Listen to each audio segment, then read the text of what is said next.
नमस्कार दोस्तों, स्वागत करते हैं आप सभी का यूएसटी जी क्विज में। तो दोस्तों आज जो है कि बिहार डीएलएड एंट्रेंस एग्जाम 2025 के लिए कुछ सेलेक्टेड बीबीआई प्रश्न लेके आए हुए हैं जो आपके पेपर के लिए अति महत्वपूर्ण प्रश्न है और सारा चुनिंदा प्रश्न लिया गया है।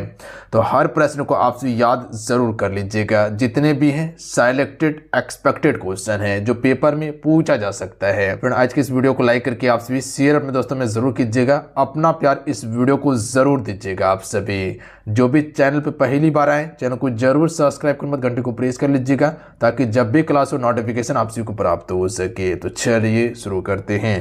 आइए आज का फर्स्ट क्वेश्चन देखिए आपके स्क्रीन पे है और पहला क्वेश्चन का आप सभी को आंसर करना है।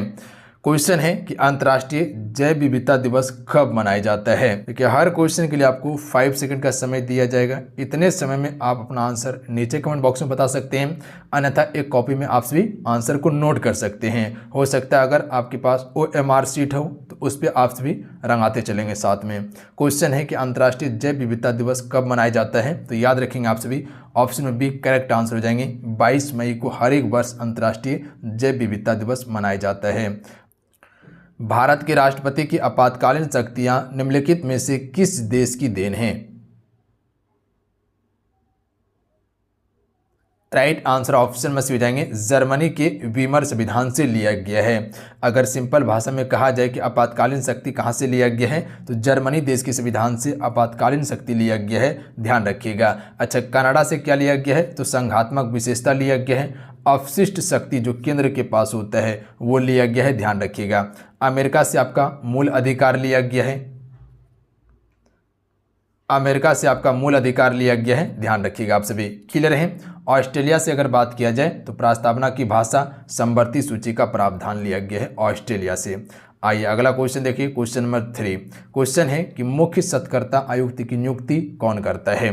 थोड़ा सा क्वेश्चन फास्ट करेंगे हम सभी क्योंकि फिर लंबा लेक्चर बन जाएगा आपका। तो मुख्य सत्कर्ता आयुक्त का नियुक्ति कौन करता है, राष्ट्रपति करता है। ऑप्शन में ए बिल्कुल करेक्ट आंसर हो जाएंगे, ध्यान रखेंगे आप सभी। कौन करता है, राष्ट्रपति करता है। अगला क्वेश्चन देखिए, क्वेश्चन नंबर 4 है एशियाई खेल पहली बार कहाँ आयोजित किए गए। तो एशियाई खेल पहली बार जो है कि ये नई दिल्ली में आयोजित किया गया था। अगला क्वेश्चन देख लीजिए, क्वेश्चन नंबर 5 है कि वन्यजीव अपराध नियंत्रण ब्यूरो का मुख्यालय कहाँ पे है। वन्यजीव अपराध नियंत्रण ब्यूरो का मुख्यालय जो है फ्रेंड ये कहाँ पे है। तो याद रखिएगा आप सभी ये नई दिल्ली में स्थित है। ऑप्शन में ए करेक्ट आंसर हो जाएंगे। अगला क्वेश्चन देख लीजिए, क्वेश्चन नंबर 6 है कि निम्नलिखित में से कौन कोशिका DNA रखता है या कोशिका का अंग DNA रखता है।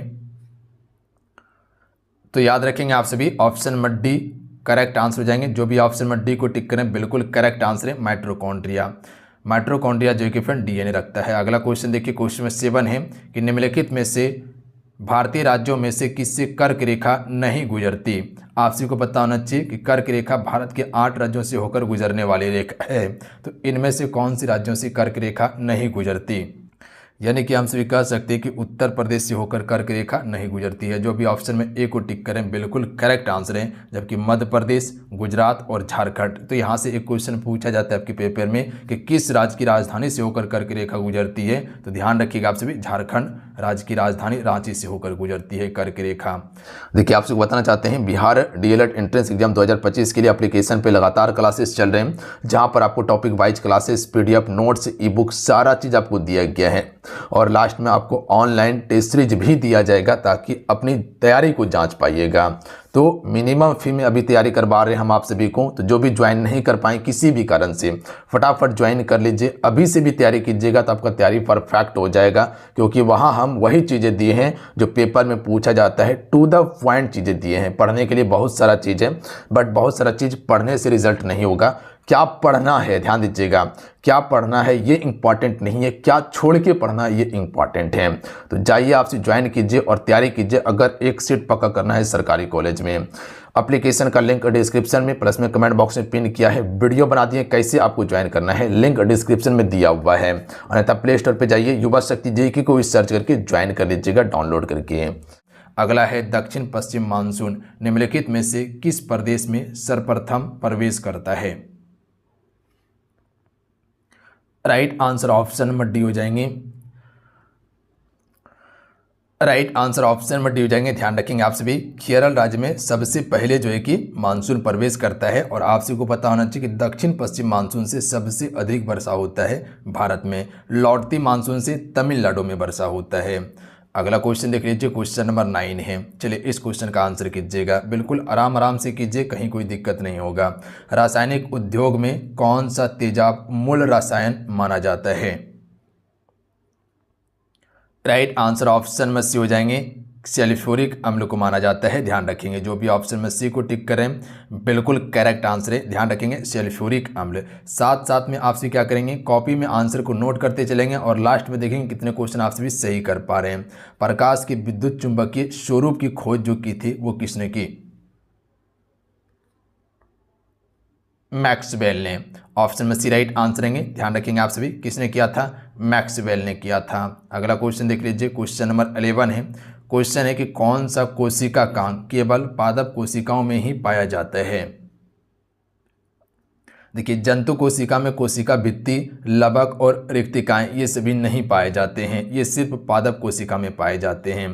तो हम सभी कह सकते हैं कि ऑप्शन नंबर डी बिल्कुल करेक्ट आंसर हो जाएंगे। ध्यान रखेंगे आप सभी, क्लियर है। अगला क्वेश्चन देख लीजिए, क्वेश्चन है कि भारतीय संविधान के किस अनुच्छेद में निर्वाचन आयोग के लिए प्रावधान किया गया है? देखिए, जितने भी क्वेश्चन हैं सारे इंपॉर्टेंट क्वेश्चन हैं, साथ साथ में क्वेश्चन को याद करते चलेंगे अगर जिस क्वेश्चन का आंसर पता नहीं हो।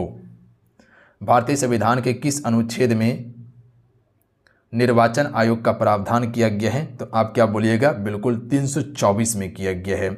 ऑप्शन नंबर बी बिल्कुल करेक्ट आंसर रहेंगे। ध्यान रखेंगे आप सभी, 324 में निर्वाचन आयोग का प्रावधान है।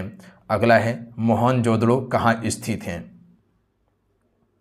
आप सभी को पता ना फ्रेंड कि मोहनजोदड़ो का उत्खनन करता कौन था? राखाल दास बनर्जी था, जो 1922 में मोहनजोदड़ो का उत्खनन किया गया था। हड़प्पा सभ्यता का उत्खनन कब किया गया? 1921 में किया गया था। किसके द्वारा? दयाराम साहनी के द्वारा किया गया था। और ये आपका कहाँ पर स्थित है? बिल्कुल सिंध में स्थित है, और सिंध आपका पाकिस्तान में पड़ता है। ध्यान रखेंगे, बी बिल्कुल करेक्ट आंसर है आपका। अगला क्वेश्चन देख लीजिए, क्वेश्चन नंबर 14 है। क्वेश्चन है कि यूनेस्को के द्वारा मानव एवं जैव मंडल कार्यक्रम की शुरुआत किस वर्ष की गई? 1971 में। ऑप्शन में भी राइट आंसर रहेंगे। अगला क्वेश्चन देख लीजिए, कवकों की कोशिका भित्ति किसकी बनी होती है? सेल वॉल जो बनी होती है वो किसकी होती है? काइटिन एवं सेल्यूलोज की बनी होती है। ऑप्शन में जो भी डी को टिक करें बिल्कुल करेक्ट आंसर है। ध्यान रखेंगे आप सभी। चलिए अगला क्वेश्चन देखिए, पहली बार औपचारिक रूप से महलबाड़ी प्रथा कब लागू की गई?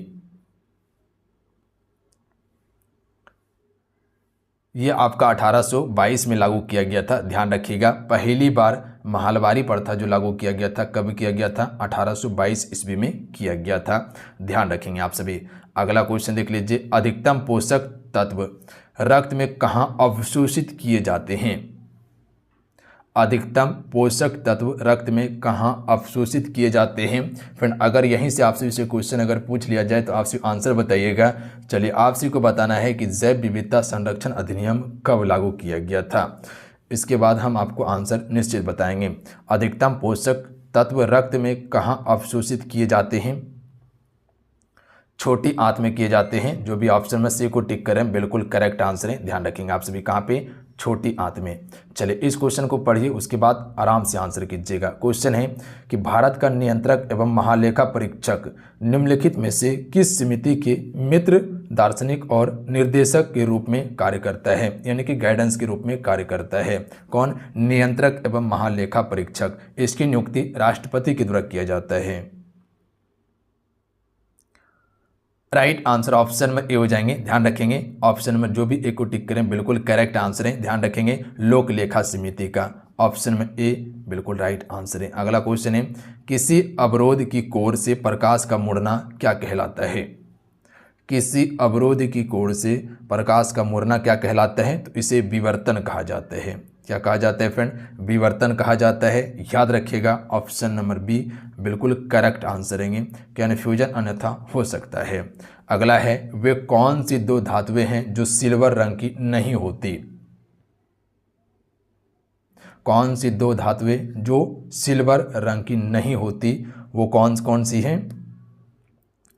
तो वो धातु कौन कौन सी है? तांबा और सोना। ध्यान रखेंगे आप सभी, तांबा और सोना ये सिल्वर रंग की नहीं होती, जबकि सोडियम और मैग्नीशियम होता है, पैलेडियम और प्लेटिनियम ये भी होता है, और आपका निकेल और जिंक सिल्वर कलर का होता है। अगला क्वेश्चन देखिए, हॉकी इंडियन लिंग प्रारंभ कब हुआ? हॉकी इंडियन लिंग प्रारंभ जो हुआ था ये आपका 2013 में हुआ था।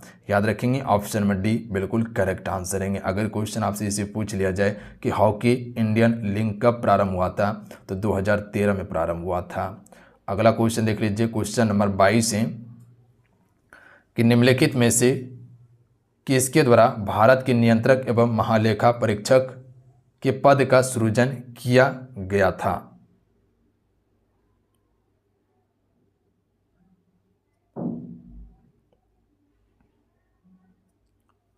तो इसका राइट आंसर ऑप्शन में भेजेंगे संविधान के द्वारा। ध्यान रखेंगे आप सभी, ऑप्शन में बी बिल्कुल करेक्ट आंसर है। किसके द्वारा किया गया था? संविधान के द्वारा। अगला क्वेश्चन है धोवन सोडा का रासायनिक सूत्र क्या है? धोवन सोडा का रासायनिक सूत्र जो है वो क्या है? तो याद रखिएगा Na2CO3 × 10H2O बिल्कुल इसका करेक्ट आंसर है। ध्यान रखेंगे आप सभी। तो हमसे कह सकते हैं कि भैया जी इसका राइट आंसर क्या हो जाएंगे? सी बिल्कुल करेक्ट आंसर है। अगला क्वेश्चन देख लीजिए, परमाणु बम का विकास किसने किया? अच्छा, एक हाइड्रोजन बम होता है और एक परमाणु बम होता है। अगर परमाणु बम की बात किया जाए, कहा जाए कि किस पर आधारित ये कार्य करता है, तो ध्यान रखिएगा परमाणु बम विखंडन आधारित पर कार्य करता है। ध्यान रखिएगा, नाभिकीय विखंडन पर कार्य करता है परमाणु बम, और आपका हाइड्रोजन बम जो है नाभिकीय संलयन पर कार्य करता है। जे रॉबर्ट ओपेनहाइमर जो है कि इसके आविष्कारक थे, या कह सकते हैं कि खोजकर्ता थे या विकासकर्ता। ऑप्शन नंबर बी बिल्कुल करेक्ट आंसर है। अगला क्वेश्चन है टोडा जनजाति कहाँ पाई जाती? तो टोडा जनजाति जो पाया जाता है वो नीलगिरी पहाड़ी में पाया जाता है। अगला क्वेश्चन देखिए, क्वेश्चन है कि भारत का सर्वाधिक खाद्यान्न उत्पादन करने वाला राज्य कौन सा है? देखिए, खाद्यान्न उत्पादन की बात किया जाए, चावल सबसे अधिक आपका कौन उत्पादित करता है? बिल्कुल पश्चिम बंगाल करता है। दलहन हो गया, सबसे अधिक मध्य प्रदेश करता है। गेहूं, गन्ना, दूध, आलू ये सभी सबसे अधिक उत्तर प्रदेश राज्य उत्पादित करता है। तो खाद्यान्न की बात किया जाए तो उत्तर प्रदेश इसका बिल्कुल करेक्ट आंसर है। ध्यान रखेंगे आप सभी। अगला क्वेश्चन देखिए, क्वेश्चन नंबर 27 है कि सभी कवक सदैव होते हैं? तो ये विविध पोषी होते हैं। ध्यान रखेंगे, सी राइट आंसर देंगे। अगला क्वेश्चन देख लीजिए, क्वेश्चन नंबर 28 है कि सर्वोदय योजना 28 नंबर क्वेश्चन है कि सर्वोदय योजना प्रारूप किसके द्वारा तैयार किया गया था? सर्वोदय योजना का प्रारूप जो तैयार किया गया था जयप्रकाश नारायण के द्वारा किया गया था। डी राइट आंसर देंगे। अगला क्वेश्चन देखिए, कीड़ों का अध्ययन को कहते हैं? कीड़ों के अध्ययन को क्या कहते हैं? एंटेमोलॉजी कहा जाता है। ऑप्शन नंबर क्या हो जाएंगे? बिल्कुल बी करेक्ट आंसर है। एंटेमोलॉजी कीड़ों का अध्ययन को कहा जाता है। अगला क्वेश्चन देख लीजिए, क्वेश्चन नंबर 30 है कि भारतीय सिविल सेवा यानी कि ICS में चुने गए पहले भारतीय का नाम क्या था? यानी कि अगर सिंपल भाषा में कहा जाए कि भारतीय सिविल सेवा में चुने जाने वाला पहला भारतीय कौन था फ्रेंड? सत्येंद्र नाथ टैगोर हो जाएगा। ऑप्शन में ए बिल्कुल करेक्ट आंसर है। ध्यान रखेंगे आप सभी। अगला क्वेश्चन देख लीजिए, क्वेश्चन है 31 नंबर, गुप्त वंश के किस शासक ने सर्वप्रथम महाराजा धीराज की उपाधि धारण की? तो ये किया गया था चंद्रगुप्त के द्वारा। ध्यान रखेंगे आप सभी। ऑप्शन नंबर बी बिल्कुल करेक्ट आंसर हो जाएंगे। ध्यान रखेंगे, महाराजा धीराज की उपाधि किसने धारण किया था? चंद्रगुप्त ने। अगला है नमक का रासायनिक सूत्र क्या है? तो NaCl सभी को पता है। ऑप्शन में ए बिल्कुल करेक्ट आंसर है। अगला क्वेश्चन है क्वेश्चन नंबर 33, शरीर के लिए एंजाइम आवश्यक होते हैं क्योंकि? तो शरीर के लिए एंजाइम क्यों आवश्यक होते हैं?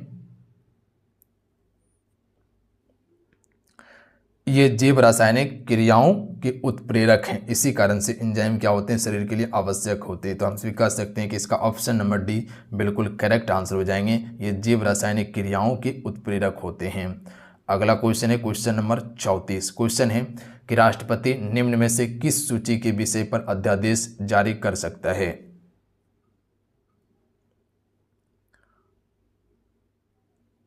राइट आंसर ऑप्शन में डी हो जाएंगे, संघ सूची एवं राज सूची के विषय पर अध्यादेश जारी कर सकता है। बिल्कुल आपको टेस्ट के तौर पर लेकर चलना है और लास्ट में आपको स्कोर भी बताना है कितने क्वेश्चन आप सभी सही कर पा रहे हैं। पंचायती राज संस्थानों के संगठन के 2 स्तर होने का सुझाव दिया था किसने? तो 2 अस्त्र की बात यहाँ पर किया जा रहा है ना, तो इसका राइट आंसर क्या हो जाएगा? अशोक मेहता समिति ने दिया था। अभी जो आपका पंचायती राज चलता है वो त्रिस्तरीय चलता है, जो कि बलवंत राय मेहता समिति ने त्रिस्तरीय पंचायत गठित करने का प्रावधान दिया था, जबकि अशोक मेहता समिति आया तो इसने क्या बोला था? 2 स्तरीय पंचायत समिति का गठन किया जाए। पर अभी आपका क्या चलता है? त्रिस्तरीय पंचायत समिति चलता है या त्रिस्तरीय पंचायत गठित किया जाता है। दाची वन्यजीव अभयारण्य निम्नलिखित में से किस राज्य में स्थित है? ये आपका जम्मू कश्मीर राज्य में स्थित है, ध्यान रखेंगे आप सभी। कहाँ पे हैं? जम्मू कश्मीर में है। अगला क्वेश्चन देख लीजिए। क्वेश्चन है, भारत में सैमन कमीशन के बहिष्कार का मुख्य कारण था। सैमन कमीशन 1928 में भारत आया था, ध्यान रखेंगे आप सभी। इसमें एक भी भारतीय नहीं था, इसी कारण से इसका विरोध किया गया था। तो हम सभी कह सकते हैं कि सभी सदस्य अंग्रेज थे, इसी कारण से इसका विरोध किया गया, भारतीय इसमें नहीं थे। ऑप्शन में भी बिल्कुल करेक्ट आंसर हो जाएंगे।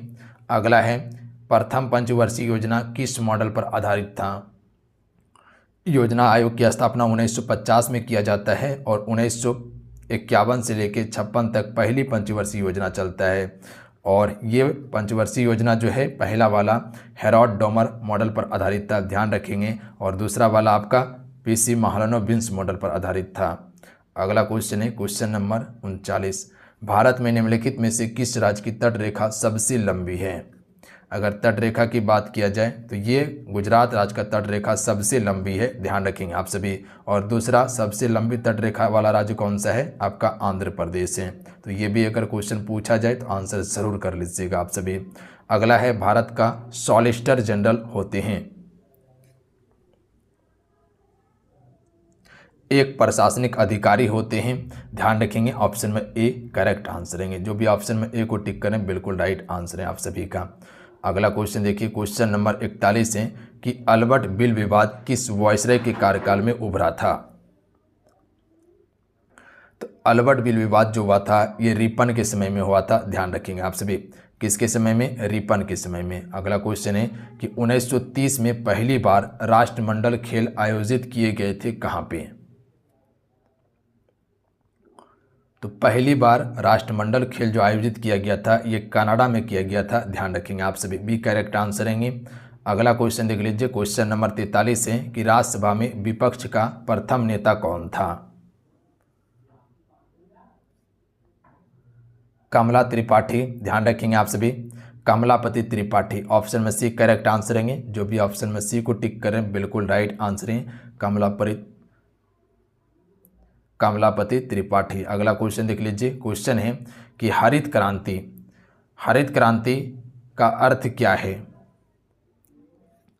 तो ऑप्शन नंबर डी इसका राइट आंसर रहेंगे, ध्यान रखेंगे। कृषि की आधुनिक विधियों का उपयोग करके प्रति एकड़ फसल की उपज बढ़ाना, ये हरित क्रांति का अर्थ था।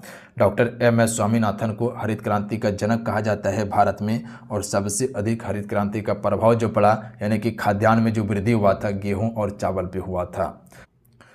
क्वेश्चन है, दक्षिण अफ्रीका यात्री इबोन बतूता किसके शासनकाल में भारत आया? एक आपका विदेशी यात्री आता है, कौन? अलबरूनी, जो कि महमूद गजनवी के साथ में भारत आया हुआ था, और यहाँ पर इबोन बतूता की बात किया गया है। तो इसका राइट आंसर क्या हो जाएंगे? बिल्कुल मोहम्मद बिन तुगलक के समय में। जो भी ऑप्शन में सी को टिक करें बिल्कुल करेक्ट आंसर है। अगला क्वेश्चन देख लीजिए, मयूराक्षी परियोजना से भारत के कौन से 2 राज्य लाभान्वित हैं? मयूराक्षी परियोजना की बात किया जाए ये आपका झारखंड और पश्चिम बंगाल लाभान्वित थे, ध्यान रखेंगे। ऑप्शन में सी बिल्कुल करेक्ट आंसर हो जाएंगे। मयूराक्षी परियोजना कहाँ पर बहती है? तो झारखंड राज्य में, झारखंड से होते हुए पश्चिम बंगाल में जाती है। निम्नलिखित में से कौन उष्मा का सर्वोत्तम चालक है? देखिए, पारा जो है उष्मा का सबसे अच्छा चालक माना जाता है, इसीलिए इसका बी बिल्कुल राइट आंसर रहेंगे। अगला है, राष्ट्रीय ग्रामीण विकास संस्थान अवस्थित है कहाँ पे? तो देखिए राष्ट्रीय ग्रामीण विकास संस्थान जो है ये आपका हैदराबाद में स्थित है, ध्यान रखेंगे। और आप सभी को ये बताना है कि चार मीनार जो है ये कहाँ पर स्थित है। चार मीनार और प्लस में आप सभी को बताना है कि कुतुब मीनार का निर्माण कार्य किसने पूरा करवाया था। दो क्वेश्चन, कुतुब मीनार का निर्माण कार्य को किसने पूरा करवाया और चार मीनार कहाँ पर स्थित है। वर्ष 1916 में मुस्लिम लीग और कांग्रेस के बीच किसने समझौता करवाया था। बताऊंगे कि 1907 में कांग्रेस का विभाजन हो जाता है सूरत अधिवेशन में। उसके बाद जो है कि फिर 16 में दोनों मिल जाता है, नरम दल और गरम दल। तो इसमें जो सहयोग किया था, समझौता जो करवाया था, एनी बेसेंट ने करवाया था। और एनी बेसेंट 1917 में जो है कि भारतीय राष्ट्रीय कांग्रेस की पहली महिला अध्यक्ष बनती है। अगला क्वेश्चन देख लीजिए, क्वेश्चन नंबर 50 है कि भारत की मुख्य भूमि को रामेश्वर द्वीप से कौन अलग करता है। ऑप्शन नंबर बी बिल्कुल करेक्ट आंसर हो जाएंगे, पंबन चैनल, ध्यान रखेंगे आप सभी। अगला क्वेश्चन देख लीजिए, तृतीय पंचवर्षीय योजना की कार्यनीति में सर्वाधिक बल किस क्षेत्र पर या किस क्षेत्र के विकास में दिया गया। तो कृषि क्षेत्र में दिया गया था और सबसे असफल योजना माना जाता है तीसरी पंचवर्षीय योजना को, ध्यान रखेंगे आप सभी। तीसरी पंचवर्षीय योजना का समय क्या था आपका, बिल्कुल, तो हम सभी कह सकते हैं कि 61 से लेके 66 आपका तीसरी पंचवर्षीय योजना का समय था। और इसी समय जो है कि बोकारो स्टील संयंत्र की स्थापना किया गया था 1964 में, ध्यान रखिएगा आप।